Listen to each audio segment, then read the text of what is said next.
Қазақстандық акциялар қалай көтерілді? Дәл осы видеода бірнеше қазақстандық компаниялардың акциялары IPO-дан кейін қалай көтерілді, қандай өзгеріс болды, солар туралы айтып берем. Ал сіздер бұл видеоны достарыңызға жіберіп қойыңыздар, себебі алда Қазмұнайгаздың IPO-сы келе жатыр, соған бір мысал ретінде қолдансын. Қазір барлығын айтып берем, бірақ мына бір безеуге назар аудармаңыздар, біреу ғашық болып жатқан сияқты енді. Ең алғашқы компания Kaggle. Ол IPO-ға 2014 жылы 505 деген бағада шыққан, және бір жылдан кейінгі бағасы 705 теңгеге жеткен әр акциясына.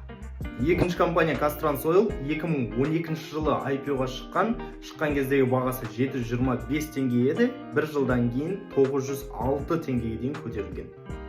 Үшінші компания Қазақстандық хит Қазатомпром 4322 теңге деген бағада 2018 жылы IPO-ға шыққан, бір жылдан кейінгі бағасы 5400 теңгеден асып кетті. Және соңғы компания Қазмұнайгаз 8000